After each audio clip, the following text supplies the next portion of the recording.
comienza Política Global por FM La Tribu.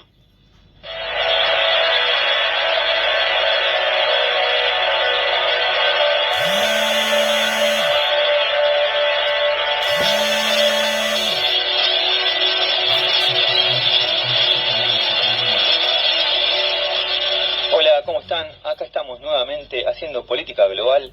Estamos en vivo hasta las 18 en FM La Tribu 88.7.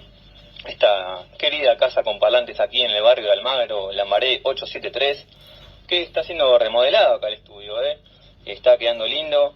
Es el 35 aniversario este año. Acá en La Tribu, que es mucho más que una radio, es un espacio de resistencia, un punto de encuentro, un lugar donde se desarrollan actividades artísticas, culturales. Bueno, de todo se ha hecho acá en La Tribu. Corta en la calle, murga, fiestas callejeras, ping-pong con obstáculos. Los invitamos a que sigan las redes de la radio, estén al tanto de todas las actividades que se hacen, charlas, debates, cine. Ha habido con cortos de anime, de todo. La verdad, los invitamos a que sean parte de La Tribu en las redes, que sigan a la radio.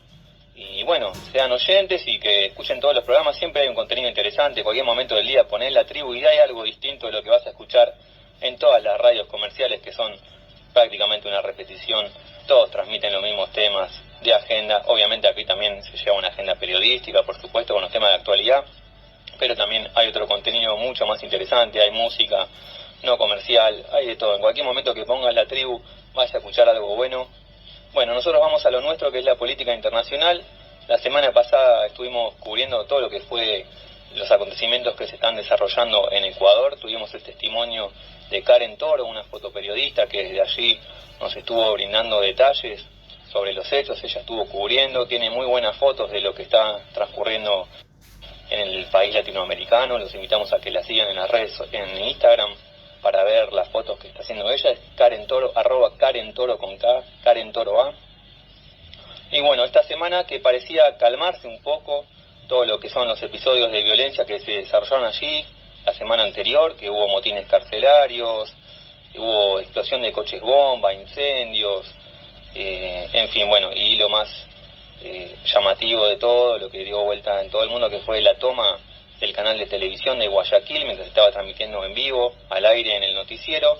Bueno, esta semana que pasó, que parecía más tranquilo, el presidente Daniel Noboa declaró que había tomado el control de las calles nuevamente y las cárceles del país, había aplacado todo lo que eran los motines. Hubo más de 2.000 detenidos en esas pocas semanas, en esos pocos días. Bueno, esta semana que transcurrió también tuvimos una noticia muy grave desde allí, que fue el asesinato del fiscal César Suárez, que era quien investigaba justamente la toma del canal de televisión. Bueno, fue acribillado en plena vía pública, en la calle, por lo cual la tensa calma que había en las calles, como nos narraba Karen Toro, con tanques en el centro de Quito, en Guayaquil, todo militarizado el país. Bueno, nuevamente sucedió un hecho de violencia que agrava las cosas allí. El asesinato de este fiscal ocurrió al día siguiente de la detención de Daniel Salcedo, que es un empresario con vínculos probados con el narcotráfico, pero había sido liberado en 2022 por orden judicial. Suárez también tenía a cargo la causa contra este personaje, Salcedo. Bueno, el gobierno detuvo a 2 sospechosos por este crimen. Bueno, pero evidentemente la militarización que llevó a cabo allí en Ecuador no está, los grupos narcos siguen actuando impunemente, ¿sí? El entrelazamiento de los distintos niveles del Estado con las bandas del crimen organizado ya está más que probado y han acelerado la descomposición del régimen político ecuatoriano. Así que sigue habiendo un clima de tensión allí, de extrema tensión en las calles de Ecuador. La gravedad del asunto no ha disminuido, a pesar de que Daniel Noboa, este joven presidente empresario, ha declarado el estado de sitio, ha sacado a los militares a la calle. Bueno, esto parecería no ser la solución de fondo del narcotráfico. Repito, creo que nos debemos un debate profundo sobre este tema para erradicar este verdadero flagelo que está azotando con todo, principalmente al continente latinoamericano. Pero bueno, esta semana también, como saben, estuvo el Foro Mundial de Davos, del 15 al 19 de enero, terminó ayer. Tuvimos allí, bueno, la presencia de varios mandatarios a nivel mundial. Estuvo, por supuesto, nuestro presidente Javier Milei, que dio un discurso que dio que hablar mucha tela para cortar, dejó en toda la semana, todos los medios lo estuvieron cubriendo. Bueno, salió con un tema bastante imprevisto, nuevamente diciendo que el socialismo está poniendo en peligro a Occidente. Vamos a escuchar después un fragmento de lo que dijo, seguramente lo estuvieron escuchando toda la semana en todos los canales, pero muy breve, un minutito. Pero bueno, el Foro Económico Mundial, que en realidad uno dice Davos, ¿de qué está? ¿Qué es Davos? En realidad es una organización internacional no gubernamental que se llama Foro Económico Mundial, en inglés World Economic Forum, que todos los años hace un encuentro mundial, que es justamente allí en la ciudad de Davos, en Suiza, y por eso se lo conoce más comúnmente como el Foro de Davos, pero es una organización no gubernamental que organiza encuentros, debates, desarrolla informes, que si bien ya se creó hace 53 años, más de 50 años que está, recién a fines de los 80 empezó a hacer estas asambleas anuales en la localidad de Davos, que cobraron importancia porque reúne ahí, concita la atención a importantes mandatarios y líderes de todo el mundo. Este año hubo unos 60 presidentes, estuvo Milei. Los presidentes de los países más importantes no estuvieron, no estuvo ni el presidente de China, Xi Jinping, ni Joe Biden de Estados Unidos, no estuvo Vladimir Putin de Rusia. Bueno, estuvo Macron, el presidente de Francia, Emmanuel Macron, el presidente de Colombia, Gustavo Petro, también dio allí un discurso, el presidente de España, Pedro Sánchez, estuvo el presidente de Armenia, Mahakan Khachaturian, que presentó allí un programa de paz denominado Intersecciones de Paz, con el cual busca pacificar un poco toda esa zona del Cáucaso que hemos estado tratando, que es bastante conflictiva, principalmente a raíz de la disputa que mantienen Azerbaiyán y Armenia por el enclave de Nagorno-Karabaj, Artsaj. Bueno, importantes referentes, como todo foro mundial a esta altura del siglo XXI, trata de pintarse un poco de progresista, ¿no? Y no trata solo temas económicos, si bien allí suelen ir también los magnates más importantes de las compañías más grandes del mundo.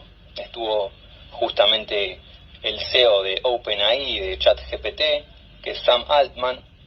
Justamente este año uno de los temas principales fue la consigna de la inteligencia artificial. Bueno, el primer ministro de China, Li Qian, estuvo abordando este tema el tema de la inteligencia artificial, cómo regularlo.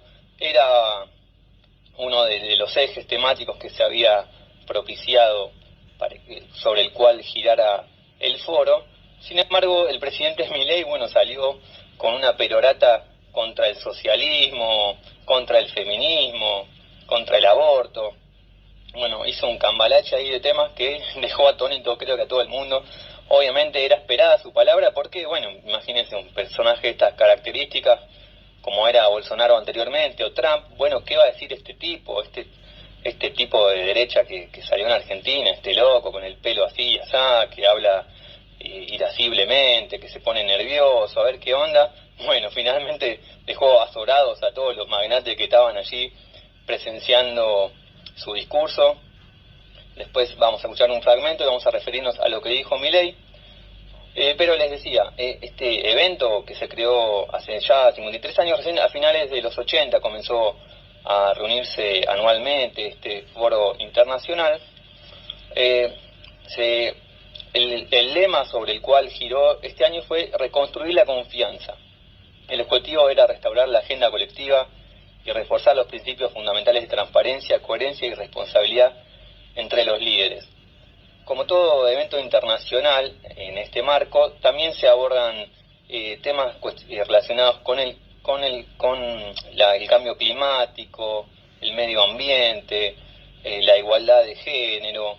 Convocan no solo a mandatarios y empresarios, sino a líderes del futuro, jóvenes, bueno, ONGs, tratan de darle, ¿no?, una impronta un poco más progresista en general estos encuentros internacionales, lavar un poco su imagen. Y bueno, convocan a agrupaciones juveniles, tratan distintos temas. Es decir, no es mucho más que un foro de debate en el cual, bueno, tradicionalmente suelen ir importantes mandatarios del mundo, líderes, pero no es más que eso, un espacio de debate. Vamos a escuchar muy brevemente lo que decía el presidente de Argentina, Javier Milei, un resumen de 1 minuto, obviamente no vamos a fumarnos de vuelta todo lo que estuvo hablando ahí, pero por si no lo escucharon, para poner más o menos sobre qué estuvo abordando el presidente de Argentina. Hoy estoy acá para decirles que Occidente está en peligro. Lamentablemente, en las últimas décadas, motivados por algunos deseos bien pensantes de querer ayudar al prójimo y otros por el deseo de pertenecer a una casta privilegiada, los principales líderes del mundo occidental han abandonado el modelo de la libertad por distintas versiones de lo que llamamos colectivismo. Lejos de ser la causa de nuestros problemas, el capitalismo de libre empresa como sistema económico es la única herramienta que tenemos para terminar con el hambre, la pobreza y la indigencia a lo largo y a lo ancho de todo el planeta. La evidencia empírica es incuestionable. Por eso, como no cabe duda de que el capitalismo de libre mercado es superior en términos productivos, la doxa de izquierda ha atacado al capitalismo por sus cuestiones de moralidad, por ser, según ellos, dicen sus detractores, que es injusto. Dice que el capitalismo es malo porque es individualista y que el colectivismo es bueno porque es altruista, con la ajena. Y en consecuencia bregan por la justicia social. Pero este concepto que en el primer mundo se ha puesto de moda en la última época, en mi país es una constante del discurso político desde hace más de 80 años. El problema es que la justicia social no es justa, sino que tampoco aporta al bienestar general. Muy por el contrario, es una idea intrínsecamente injusta, porque es violenta. Es injusta porque el Estado se financia a través de impuestos, y los impuestos se cobran de manera coactiva. Lamentablemente, estas ideas nocivas han pregnado fuertemente en nuestra sociedad. Los neomarxistas han sabido cooptar el sentido común de Occidente. Lograron esto gracias a la apropiación de los medios de comunicación, de la cultura, de las universidades y sí, también de los organismos internacionales. Muchísimas gracias y ¡viva la libertad, carajo! Bueno, ahí lo escuchamos a Javier Milei, terminando con su muletilla característica de viva la libertad, carajo, en un foro internacional con otros mandatarios. La verdad, es mucho pedir a un presidente que no dé vergüenza ajena, por lo menos, no sé si no están en los chistes sobre fútbol de Macri, miren lo que le digo, con Putin ahí, con cualquier interlocutor de relevancia metiendo chistes de fútbol. Bueno, no sé si es más impresentable Milei o Macri, creo que es una competencia ahí bastante difícil. Pero bueno, Milei hablaba de libre mercado, ahí lo escuchábamos. Bueno, acá en Argentina hemos escuchado este discurso ya repetidamente, tiene como un cassette armado que siempre repite lo mismo, tiene frases hechas que las repite. Bueno, hubo varios informes periodísticos en la televisión en la semana que detectaron que era casi calcado a un discurso que dio en el marco de estas charlas TED. Agarró el PowerPoint que tenía y no se mató laburando para preparar su discurso de Davos, hizo copiar, pegar y volvió a repetir lo mismo que, bueno, ya lo hemos escuchado aquí centenares de veces. Pero hace ya más de 1 siglo y medio que la competencia libre, el libre mercado, la libre competencia capitalista agotó sus posibilidades históricas, cuando terminó de integrar a toda la geografía del planeta al capitalismo. Esto desde su surgimiento mismo, de hecho, el capitalismo, pero ahora más que nunca, depende del rescate y de la defensa del Estado capitalista del sistema. Es decir, están inexorablemente vinculados el Estado capitalista al funcionamiento del sistema, es decir, al capital, a los grandes capitalistas. Justamente el Estado está en defensa de ellos. Bueno, esto lo vemos cíclicamente cuando los gobiernos, los estados rescatan bancos, rescatan grandes compañías para que no se caiga el sistema. Bueno, todo el aparato represivo del Estado es justamente para mantener el sistema, para que no haya una revuelta popular, de toda la gente que queda afuera. Cuando se deja el libre mercado de la mano invisible, que ya esto viene de Adam Smith, es viejísimo, no es que Milei viene con algo nuevo. Supuestamente le dieron un poco de chapa y pintura la escuela de Viena, von Mises y Hayek, pero son ideas viejísimas que ya se llevaron a cabo y que justamente redundaron en la exclusión y explotación de la gran mayoría del pueblo, y que justamente eso fue la consecuencia de que surgiera el keynesianismo o el estatismo, como quieran llamarle, estos gobiernos de conciliación de clases, bueno, desde hace ya del principio del siglo XX, de la década del 30, el Estado salió a rescatar al capitalismo porque se desbandaba, la libre competencia derivó en monopolios, trusts, bancos que dominaban todo el sistema y que generó exclusión, explotación, y justamente tuvieron que venir gobiernos estatistas para salvar al sistema, porque si no era un despiole y un desbande, y bueno, estaba el fantasma, ahí sí que estaba realmente el fantasma del comunismo, lo que estaba pasando en la Unión Soviética a partir de 1917, que se desarrolló allí la revolución bolchevique. Bueno, todos estos gobiernos de conciliación de clases, el keynesianismo que tanto pregonaba el kirchnerismo, Kicillof, Kirchner, el neo-keynesianismo, planteaban, no es más que salir en rescate del sistema para que no haya una pueblada que lo tire abajo. No es más que un sistema de conciliación de clases.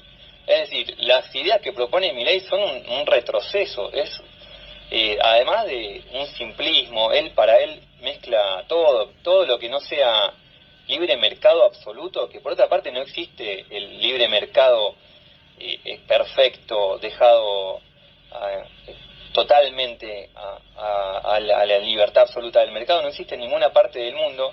Es un retroceso que ya vimos sus consecuencias, y que justamente en rescate de eso vinieron todos estos gobiernos estatistas, intervencionistas. Bueno, lo vemos, además habla de que la época más próspera de la historia de la humanidad, bueno, tira allí algunos datos, no sé con cuánto rigor, pero las guerras están a la orden del día, el hambre, la miseria, la pobreza. Hay más de 2.000 millones de personas que se enfrentaron en 2022 a lo que se conoce como inseguridad alimentaria. De ellos, 750 millones padecen hambre. O sea, en el mundo hay 750 millones de hambrientos, un 20% más que en el último lustro. Bueno, índices de desigualdad en alza en todo el mundo, no solo uno dice Latinoamérica, Argentina, qué sé yo, que somos subdesarrollados. Vayan a Europa, a Estados Unidos, en todos lados hay índices mayores de desigualdad, guerras a la orden del día. Bueno, lo que está pasando, el genocidio en Gaza, el genocidio sionista israelí, con apoyo de Estados Unidos, que ya se cobró 25.000 muertos, la inmensa mayoría niños y mujeres. El mar Mediterráneo se ha convertido en una fosa común de migrantes africanos que pretenden llegar a Europa. ¿En qué mundo vive Milei? ¿De qué habla cuando dice que nunca hubo tanta prosperidad como es en este momento? Es un gobierno totalmente frágil, vulnerable, que no sé cuánto puede durar lo de Milei. Es un personaje mediático que saltó como una catapulta a la presidencia, pero no tiene sustento, está tratando de imponer sus medidas que ya se están viendo en el bolsillo de los trabajadores, en el bolsillo de los que tienen que alquilar, los inquilinos. No tiene ninguna estructura de gobierno, pretende gobernar por encima de los sistemas, incluso de la democracia burguesa, de las instituciones democráticas, a través de decreto de necesidad y urgencia. Bueno, en fin, este fue el discurso de Milei en el Foro Internacional de Davos. Vamos a escuchar ahora un tema de La Mano de Filippi. Hoy se están presentando en el Emergente Bar, aquí también cerca de la tribu. Entradas agotadas, lamento decirles, no van a poder, pero van a presentar justamente el tema Milei se cae. Así que en honor a Milei y su discurso en Davos, no vamos a escuchar el tema Milei se cae porque hoy es estreno absoluto, lo van a presentar en el recital de esta noche en el Emergente Bar, pero vamos a escuchar con un tema que tiene que ver con todo esto que estuvimos hablando, con el Foro Internacional de Davos, que se llama Crisis Internacional. Vamos a escuchar a los queridos amigos de La Mano de Filippi y regresamos.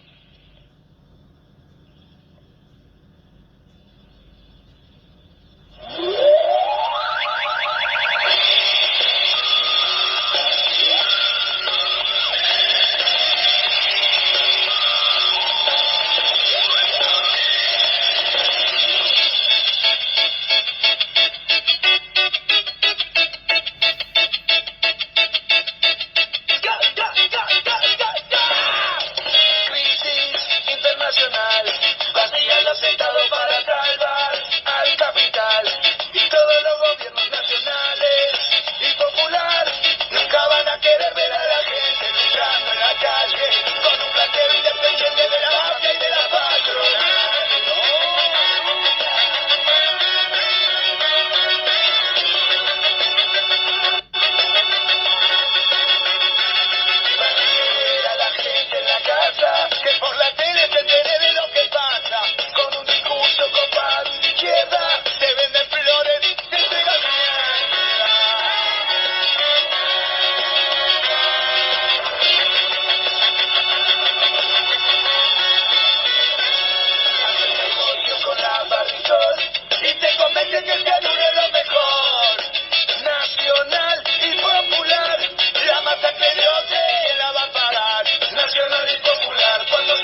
gobierno no se lo puede tocar. Todos los boludos apoyando al modelo. Que la crisis la pague el obrero. La plata apoyando al artista. Viva la ley terrorista.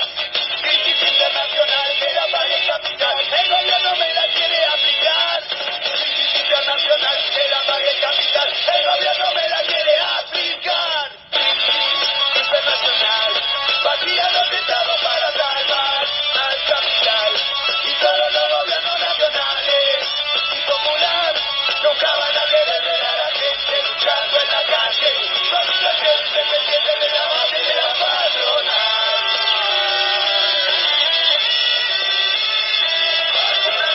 Pendiente de la mafia y de la patronal.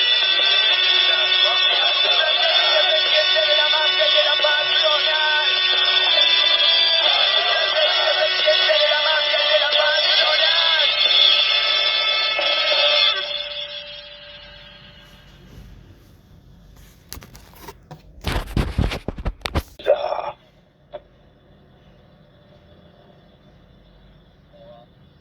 Visita nuestra web y seguinos en las redes politicaglobal.ar.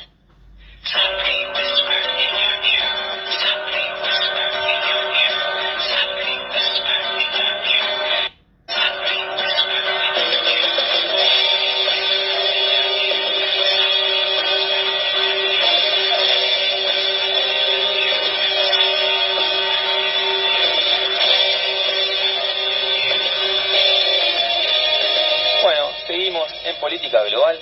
Estamos en línea ya, me dicen por la cucaracha, me dice nuestro querido operador técnico Juancito, con una persona que anda medio desaparecido, estuvo mandando su columna desde algún rincón del mundo, recóndito.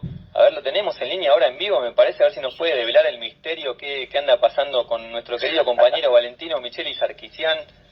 ¿Estás por ahí? ¿Cómo va, Alex? ¿Qué hace, ¿Cómo va? Valentino? ¿Cómo anda esto? Placer. ¿Todo bien? Bien, acá desde la República Oriental del Uruguay, un mini viaje, una invitación familiar que no pude declinar, así que nada. Bueno, lo bien. Y gracias por tenerme igual en línea. No, gracias a vos, Valentino. Lo bien que hiciste en no declinar ese viaje, cruzaste el charco. Un abrazo ahí a nuestros queridos amigos uruguayos. ¿Cómo le estás pasando? Abrazo. Bien, muy bien, son días muy lindos, así que nada, bueno, agradecido por este viaje. Bueno, espero que lo disfrutes mucho. Y bueno, aguardamos ansiosamente tu columna, a ver de qué nos vas a estar hablando hoy. Bueno, Alex, hoy voy a hablar de un tema que es muy callado. Siempre hablamos acá de temas que los grandes medios no hablan, que ignoran por distintas razones, ¿no? Por intereses, algunas veces intereses muy turbios, muy poco comprendidos por la opinión pública también, que es la que consume los grandes medios. Vamos a hablar de Azerbaiyán, una vez más, y la violación de la integridad territorial de la República de Armenia.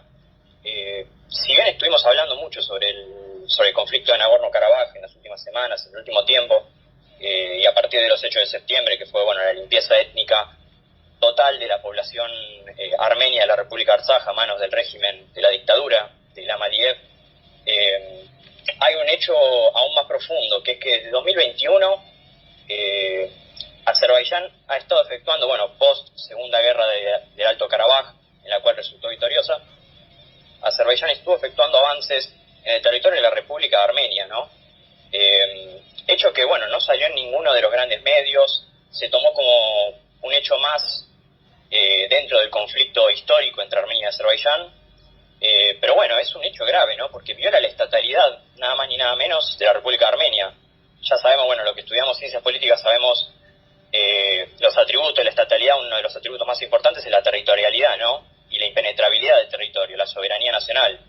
Azerbaiyán violó repetidas veces la territorialidad y por ende la estatalidad de la República de Armenia, efectuando avances totalmente ilegales. Desde mayo de 2021 tenemos una invasión azerí en Armenia, en la República de Armenia, más allá del conflicto de Nagorno-Karabaj.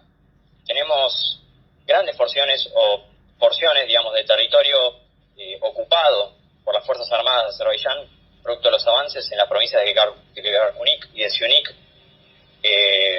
Como dije, post-Guerra 2020 se ocuparon estos territorios con el avance por las fuerzas, instalaron puestos de control ilegales, producto de una vez más, de este plan imperialista, este avance imperialista del régimen de Ilham Aliyev, que se cree que tiene total impunidad para emprender estos avances, cuando, bueno, en el sistema internacional es reconocido que es una regla que no se puede quebrantar, el tema de la estatalidad, ¿no? Bueno, 41 kilómetros cuadrados de territorio armenio se encuentran desde entonces bajo control de las Fuerzas Armadas de Azerbaiyán, producto de estos avances ilegales, sobre los cuales además la comunidad internacional hizo un silencio totalmente vergonzoso. No se habló totalmente del tema, no se condenó esta invasión azerí verdaderamente, porque bueno, cuando hablamos de la invasión de Rusia a Ucrania, estamos hablando de lo mismo, estamos hablando de un Estado que penetra arbitrariamente en el territorio de otro Estado soberano, reconocido internacionalmente. Bueno, este tema fue totalmente callado. Y yendo a las fuentes, el artículo 2 de las Cartas de las Naciones Unidas declara que los miembros de la organización en sus relaciones internacionales se abstendrán de recurrir a la amenaza o al uso de la fuerza contra la integridad territorial o la independencia política de cualquier Estado o en cualquier forma otra compatible con los propósitos de las Naciones Unidas. Es decir, viola el artículo 2 de la Carta de las Naciones Unidas, una violación terrible que, bueno, es totalmente callada. ¿Y por qué es callado esto? Bueno, es un sistema internacional, como venimos diciendo, como vengo criticando en estas últimas columnas, que se apartó hace tiempo de la ponderación real de los valores del orden imperante, ¿no? Como, bueno, los derechos humanos, el respeto entre los pueblos, la no agresión entre los pueblos, y bueno, pasó a ser un nido de instituciones degradadas tanto en su ética y moralidad, que incluso negocian con dictadores. Y de hecho creo que esta es la explicación por la cual no se condenó este ataque azerí, tampoco se condenó firmemente lo que fue la limpieza étnica y el avance tanto sobre Artsaj como sobre la República de Armenia. Es decir, se trata de una contradicción brutal. ¿Por qué negocian? Bueno, a raíz de la invasión de Rusia a Ucrania, de la que estamos hablando recién, Azerbaiyán busca, en este intento de lavar su imagen constantemente, internacionalmente, no solo en términos de diplomacia, sino también en términos de, bueno, también lavar su imagen mediante el comercio, ¿no? Aprovechó Azerbaiyán la invasión de Rusia a Ucrania, las sanciones impuestas a Rusia desde Occidente, de la Unión Europea, para, bueno, meterse, ¿no?, en el comercio del gas, reemplazar a Rusia como proveedor de gas de la Unión Europea, y bueno, le ha salido bastante bien la jugada. Más que nada porque, bueno, se siente con total impunidad el régimen de Aliyev para efectuar estas cosas, estos avances, ¿no?, ni más ni menos que la violación a la integridad territorial de un pueblo vecino, lo cual no extraña, ya que, bueno, se fomenta el odio étnico desde siempre en Azerbaiyán con los Aliyev hacia los armenios. Y bueno, de esta forma complace Azerbaiyán a la Unión Europea, vendiéndole gas, ¿no?, a cambio de impunidad y de no condena hacia estos delitos contra la humanidad, que también, bueno, una limpieza étnica implica delitos aberrantes contra la humanidad, la tortura, el genocidio, bueno, son temas que tratamos constantemente en el programa. Así es, Valentín. Y bueno, sí, es un tema que bueno, como digo, es un tema totalmente acallado internacionalmente y también nacionalmente. Vemos que los medios argentinos no dicen mucho, porque bueno, Azerbaiyán, en este intento de lavar su imagen, ¿no?, mediante la embajada, mediante los trolls en las redes sociales, no se sabe la verdadera cara de Azerbaiyán. Nosotros digo como país en la República Argentina, los armenios lo sabemos muy bien de la República Argentina, lo que es verdaderamente Azerbaiyán, pero en Argentina no sé si se ve a Azerbaiyán como lo que verdaderamente es. Es un país que subyuga libertades tanto individuales como colectivas. Se trata de un caso de nepotismo autoritario brutal, que bueno, de vuelta, viola derechos inherentes de la persona, que aparenta ser un país emergente, moderno, occidental, pero que en la realidad es un país en el cual la clase dirigente, la casta dirigente, empobrece a la población y la mantiene embrutecida, empobrecida, para tener un control social más denso, ¿no? Entonces es hora de que el mundo y que Argentina sepan la verdadera cara de la República de Azerbaiyán y más que nada del régimen de los Aliyev, porque en realidad el pueblo es víctima de la dictadura de los Aliyev. Así es, Valentino, comparto plenamente tus palabras. Bueno, yo creo que en Argentina no es que conocen una cara distinta de Azerbaiyán, creo que ni conocen lo que es Azerbaiyán, salvo los que están un poco más en tema, estos temas internacionales. para contextualizar un poco para nuestros oyentes que por ahí se renuevan, los que son oyentes habituales seguramente conocen de qué estamos hablando, pero Azerbaiyán y Armenia son dos países que están ubicados en el Cáucaso, que es una región fronteriza entre Europa y Asia, en la parte sur de la conexión entre esos dos continentes, una región montañosa que está compuesto por 3 estados, Georgia al norte, Armenia en el centro y Azerbaiyán en el sudeste. Y bueno, mantienen un conflicto por la región de Artsaj, o también conocida como Nagorno-Karabaj, que era una región en disputa, ¿no? Que históricamente perteneció a Armenia desde la antigüedad, formó parte de una de las provincias del antiguo reino armenio desde antes de Cristo, habitado por armenios. Recién en el siglo XI-XII comenzaron a venir tártaros en esa región, en el siglo XII después de Cristo, así que muy posteriormente vinieron los tártaros que recién a partir de 1918 pasaron a denominarse Azerbaiyán como una república, y ahí ya empezó el conflicto por esta región de Artsaj, Nagorno-Karabaj, porque bueno, había alguna presencia muy mínima tártara, y bueno, allí ya cuando se proclamaron las repúblicas de Armenia y de Azerbaiyán, luego de estar bajo el imperio ruso ambas, bueno, hubo una primera disputa por ese territorio ya desde el principio del siglo XX, y después esa disputa se zanjó de manera injusta y arbitraria a favor de Azerbaiyán, cuando las autoridades soviéticas concedieron ese territorio bajo la órbita de la República Socialista de Azerbaiyán. Tanto Azerbaiyán como Armenia formaban parte de la Unión Soviética. Bueno, obviamente la población de ahí, de Karabaj, de Artsaj, se opuso a esa concesión arbitraria, hizo los reclamos pertinentes a las autoridades que fueron desatendidas permanentemente, y bueno, obviamente esa olla a presión estalló cuando se disolvió la Unión Soviética y quedó allí la disputa, porque obviamente Artsaj, si bien fue un territorio históricamente armenio, habitado por armenios, a raíz de esa concesión arbitraria de la Unión Soviética, bueno, cuando se disolvió la Unión Soviética, obviamente Azerbaiyán reclamó ese territorio, hubo una guerra que en los 90 ganó Armenia y permaneció ese territorio como república autónoma de facto, aunque no reconocida internacionalmente, pero todos sus habitantes siguieron siendo armenios, hablan en armenio, tienen la moneda de curso armenio, bueno, hasta que finalmente en 2020 Azerbaiyán, con el apoyo de Turquía, atacó y ocupó ese territorio finalmente y desplazó a los armenios en una limpieza étnica que se terminó de consumar en 2023, pero lo que vos estás mencionando, que no es que esa usurpación, sino que además de ese territorio que estaba en disputa, de manera injusta, pero bueno, era un territorio en litigio, que la comunidad internacional, de hecho, seamos honestos, nunca dijo que eso es parte de Armenia, siempre reconoció eso como parte integral de Azerbaiyán. Bueno, pero además de ese territorio, Azerbaiyán mantiene en estos momentos ocupados kilómetros cuadrados de territorio armenio soberano, que no está en disputa, unos 41 kilómetros mencionados. Tal cual. Eso es lo que estás denunciando, y que no tiene... digamos, la ONU no solo que no alza la voz en el cielo por esto, sino que premia a Azerbaiyán concediéndole la organización de un evento de la COP29 que va a ser este año. Bueno, hemos incluido un editorial nuestro en la página politicaglobal.ar, los invitamos a leerlo, un verdadero papelón que hayan conseguido a Azerbaiyán la organización de una cumbre climática que, bueno, por empezar ya... Totalmente. Además, bueno, como resalté recién, Azerbaiyán es un país que se sabe que viola derechos, que se sabe que la población no tiene ningún tipo de libertad, y que, bueno, se contradice los valores de la ONU, y aún así la ONU le premia con la organización de la COP29, la verdad, una vergüenza.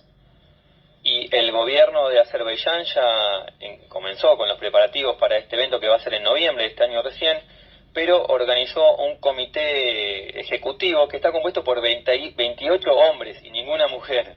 Este es el país moderno y avanzado de Azerbaiyán, y además designó como presidente de esa COP29 a Mukhtar Babayev, que se desempeñó 24 años en la compañía petrolera estatal del país, que se llama SOCAR.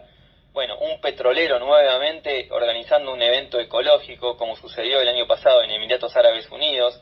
Un verdadero papelón, la verdad. Estas cumbres climáticas de la ONU no dejan de ser un verdadero esperpento. Y encima este año en Azerbaiyán, que ya de movida ya arrancó con un comité ejecutivo presidido por un petrolero y con 28 hombres y ninguna mujer. ¿Qué podemos esperar? Sí, tal cual. Y que da la cuenta una vez más de que, bueno, estas cumbres internacionales, ¿no? Con toda su fachada, con todas sus buenas intenciones, no terminan siendo más que un espacio para que, digamos, la oligarquía de estos países y los grandes empresarios, digamos, forjen negocios a costa, bueno, del medio ambiente, justamente, en este caso. Así es. Bueno, Valentino, muchas gracias nuevamente por esta nueva columna, esta vez en vivo, por teléfono, te tenemos. Te mandamos un abrazo grande. De nada, Alex. Que disfrutes del otro lado del total. charco. A vos. Y bueno, si los ves a Marcos Galperín y a Susana Jiménez, les podés decir que se queden allí tranquilamente, que aquí no los extraña nadie. Dale, le mandamos saludos de parte del programa. Saludos de parte del programa. Abrazo grande, Valentino. Nos estamos viendo. Abrazo grande, Alex. Un gustazo. Chau, chau. Gracias. Nos vemos.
Escuchamos a la banda de rap armenia Haiz Fatsi con el tema Das Nahink Volt, 15 voltios. Bueno, ya que Valentino Micheli nos habló, nos llevó a esa parte del mundo, escuchamos una rap desde allí. Estás escuchando Política Global por la Tribu.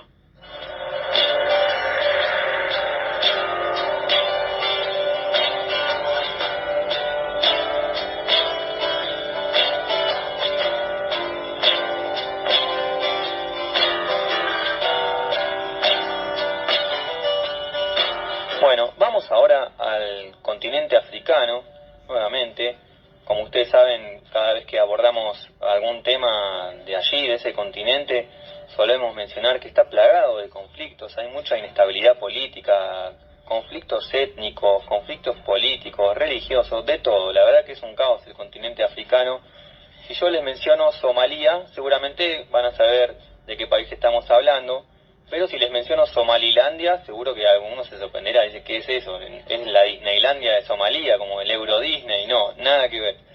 Somalilandia es una región que pertenecía a Somalia que está pretendiendo independizarse ya desde el año 1991, que se quiere separar de Somalia. De hecho, tiene un estado, si bien no reconocido internacionalmente, no está reconocido, pero posee su propia constitución, su moneda, su gobierno propio, e incluso está mejor en desarrollo económico y estabilidad política que la propia Somalia. Aunque no está reconocido internacionalmente, Somalia obviamente reclama la soberanía sobre esa región.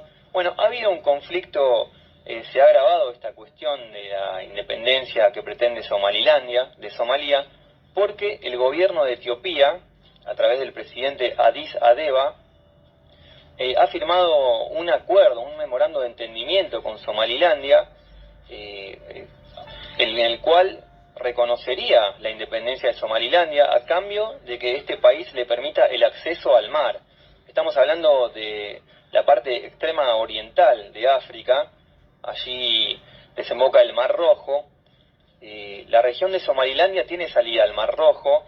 Etiopía no tiene salida al mar desde 1998, cuando se separó Eritrea de Etiopía. Actualmente la República de Eritrea es un estado independiente de Etiopía, formaba parte de Etiopía. Hubo una cruenta guerra allí, sangrienta, que dejó miles de víctimas, a través de la cual la región de Eritrea se independizó de Etiopía, y desde entonces Etiopía quedó sin salida al mar. Tiene ahí una pequeña franja que le bloquea la salida al mar, y bueno, desde entonces está tratando de negociar, quiere establecer una base naval allí en el Mar Rojo. Bueno, llegó a un entendimiento con las autoridades de Somalilandia para que le permitan el acceso a este Mar Rojo, cosa que obviamente encendió todas las alertas en Somalia. La reacción no se hizo esperar. Desde Mogadiscio, la capital de Somalia, destacaron que el acuerdo entre Etiopía y Somalilandia es una interferencia abierta contra la soberanía y la libertad y la unidad de Somalia, tras lo cual el presidente somalí Hassan Sheikh Mohamud llamó al embajador en Etiopía. Bueno, así que que está creciendo la tensión allí. De hecho, las autoridades de Somalia han declarado que están dispuestos a ir a la guerra contra Etiopía si mantiene este acuerdo con Somalilandia, que sería una concesión por 50 años, un acceso naval y comercial al Mar Rojo, a cambio de reconocer la independencia de Somalilandia, y que además Somalilandia obtendría beneficios de Ethiopian Airlines, que es la aerolínea de bandera etíope. Un buen acuerdo para Somalilandia se está sellando allí. Si es que esto persiste, la verdad que está subiendo mucho el tono de este conflicto.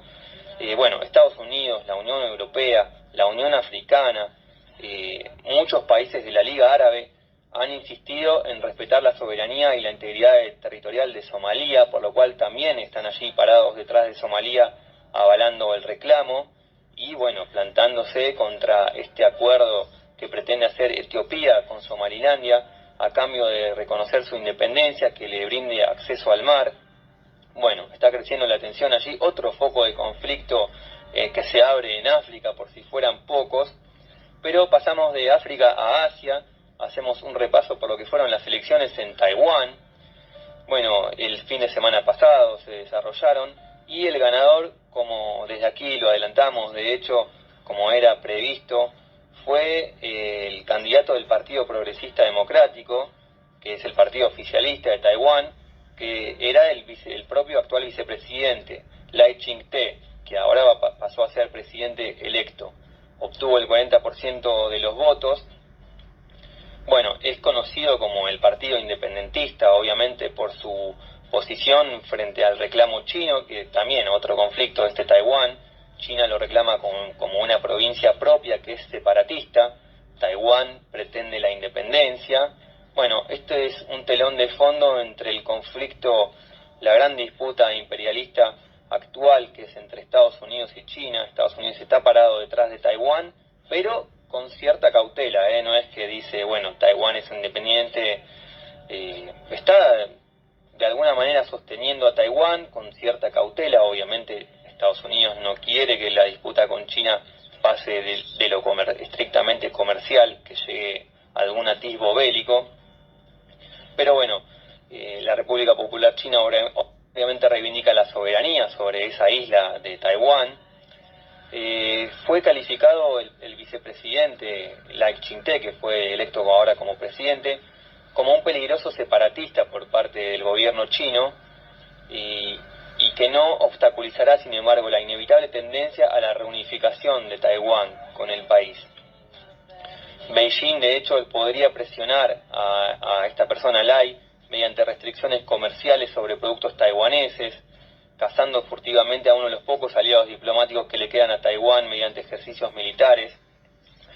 Bueno, el año pasado el Congreso norteamericano autorizó hasta $1.000 millones en ayuda armamentística a Taiwán. Está sosteniendo allí a la isla de manera un poco abierta, pero, como les dije anteriormente, no elevando demasiado el conflicto. Ese objetivo estratégico consiste en el asedio y la guerra contra la República Popular China. El presidente norteamericano Joe Biden reiteró que la línea habitual de Estados Unidos es que no apoyan la independencia de Taiwán, pero trascendió que enviará una delegación a Taipei, a la capital de Taiwán, para la toma de posesión. Bueno, esto de enviar una delegación inmediatamente después, este tipo de actitudes es inusual y seguramente va a provocar el enojo de Beijing. Estados Unidos podría aumentar la colaboración en materia de ciberseguridad a Taiwán, fortaleciendo las redes de comunicación hasta un punto que desdibuja la línea del intercambio de inteligencia. Podría llegar a haber ahí alguna especie de apoyo en lo que es todo el tema de inteligencia, servicios secretos. Pretenden colocar equipo logístico militar en la isla, una estrategia que el Pentágono está introduciendo en toda la región. Es un secreto a voces que los asesores militares estadounidenses, en su mayoría que son oficiales retirados, tienen una presencia cada vez más grande en Taiwán, asesorando allí al gobierno, tejiendo alianzas, estrategias. Algunos analistas aseguran que la victoria de Lai obliga a Xi Jinping a enfrentar una falta de progreso en la política de anexión de Taiwán, que es lo que aspira el presidente chino, finalmente la anexión definitiva y ya la incorporación de Taiwán como territorio chino. Bueno, nuevamente Taiwán, que se encuentra en el epicentro de la guerra comercial entre China y Estados Unidos, y otro foco de tensión que se está dando en estos momentos en el mundo es también en Asia, entre Irán y Pakistán. Se agravó la crisis diplomática debido a que Pakistán bombardeó instalaciones de grupos insurgentes en territorio iraní, provocando al menos 9 víctimas, entre ellos había mujeres y niños. Este hecho sucedió 2 días después de un ataque similar de Irán a otra organización terrorista en suelo pakistaní, por lo cual se ha tomado esto como un acto de represalia de Pakistán. Bueno, ustedes nos bombardean un grupo terrorista acá en nuestro territorio, nosotros le bombardeamos otro grupo terrorista en su territorio. Obviamente esto no cayó nada bien. Por empezar, ya el ataque de Irán, que provocó 2 víctimas, según Islamabad, la capital de Pakistán, fueron 2 niños las víctimas que provocó el ataque de Irán a una presunta instalación terrorista allí en Pakistán. Obviamente el bombardeo en territorio ajeno de otro país siempre suele ser algo muy sensible, aunque sea un blanco terrorista. Pakistán explicó que el bombardeo a Irán se trataron de drones, cohetes y municiones, pero que fue estrictamente enfocado a un grupo terrorista, y que eso fue debido a que Irán no toma las medidas necesarias para reprimir a ese grupo terrorista pakistaní que actúa desde Irán. Es un grupo terrorista de Pakistán, pero que está activo en Irán. Digamos, está activo en Pakistán, pero su su centro, su milicia está en Irán. Pakistán declaró que respeta plenamente la soberanía y la integridad territorial de la República Islámica de Irán y que el único objetivo del acto del ataque fue la búsqueda de la propia seguridad y el interés de Pakistán. Bueno, algo similar había declarado Irán cuando atacó a ese grupo terrorista en Pakistán. Obviamente las autoridades iraníes inmediatamente convocaron al encargado de negocios pakistaní para pedir explicaciones. Lo propio había hecho Pakistán cuando Irán bombardeó su territorio. Irán había atacado con misiles y drones 2 bases del grupo armado Jaish al-Adli en territorio de Pakistán. Es una agrupación que es calificada como terrorista por Irán. Es un grupo sunita iraní, pero que está opuesto al régimen iraní, que es en su mayoría chiita. Como ustedes saben, los sunitas y los chiitas son 2 vertientes del Islam que están enemistados. Esta agrupación que Irán califica de terrorista es sunita, actúa desde Pakistán, pero su blanco obviamente es Irán, y de hecho buscan la independencia de la provincia iraní de Sistán y Baluchistán. Sistán y Baluchistán es una provincia iraní que está en la frontera entre Irán y Pakistán, una frontera porosa. Esta agrupación sunista terrorista calificada por Irán, Jaish al-Adli, proclama la independencia de esa provincia. Obviamente Irán lo califica de terrorista y atacó una sede de ellos en Pakistán, provocando 2 víctimas, según Islamabad, 2 niños. Y bueno, en represalia Pakistán bombardeó también a su vez territorio iraní, a otra agrupación terrorista pakistaní. Bueno, digamos que se intercambiaron bombardeos y creció ahí la escalada, la tensión diplomática en principio, pero bueno, hubo ataques misilísticos de por medio. Obviamente China y Rusia, los grandes hegemones de la región asiática, llamaron a la calma, que son 2 países aliados. Bueno, lo típico en estos casos. Bueno, 3 focos de conflicto que están creciendo en estos momentos en la actualidad en el mundo que les trajimos aquí ahora en el último bloque. Las 18, nosotros nos despedimos hasta el sábado que viene. Muchas gracias por habernos acompañado. Hasta el sábado que viene.